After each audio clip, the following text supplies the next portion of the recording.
The southern flame represents the global south and the divine body. The south, or what is usually defined as the feminine principle and the harmonics of creation. That this southern flame originates in South America, and I saw a gate for the southern flame, or a womb expression point for that in Brazil. The north wind is the north, westernized world. It represents the divine mind, consciousness, or what we usually call the masculine principle, and they express now as a fragmentation of the two. So I mentioned that, like Iceland, Argentina would be the inverse. The north wind meets the southern flame, but not the wheel, or at least the wheel I was turning in Iceland.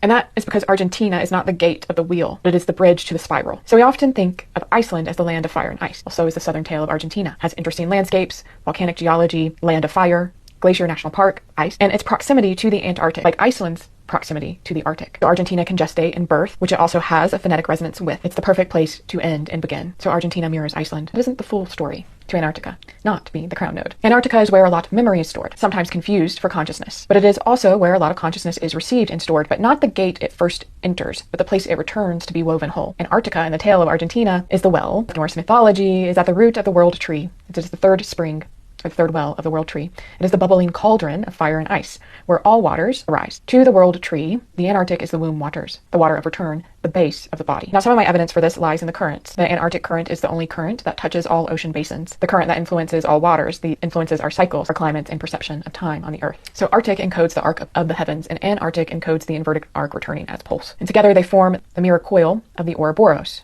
Now, why does Matías's perspective lead to Antarctica as the crown node? To return to again and again for downloading memory and consciousness that he needs his mission. Well, this is a complicated part, and I said I was laying out all my weird. So Matías and I and many others have many archetypal energies, and some of us restore the field of memory and time, and part of this is a mythic arc of restoration, a lived embodiment of the energies as they return, share, and teach. Matías, the rememberer, holds the archetype of divine mind, logos, voice, and the seeking eye, as well as others, and that he's publicly living, sharing this archetypal arc through his work. I hold the role, the energies of the divine body in my mission piece, the womb of return, the Sophia codes, and the lost mother. It's not just us who hold these archetypes, but they play out uniquely for each person, and people are living different threads in their own path and purpose to restore. But there's another name for these energies that we carry for our work with the planetary mission, and this is the north wind and the southern flame. Now, when I was working on the Vatican, I had the knowing that the north wind was put in the south for this life, and the southern flame was put in the north. Now, what happens when you put the southern flame in the north and the north wind in the south? Well, the body, the southern flame, dims her fire. She takes more of the north in order to survive,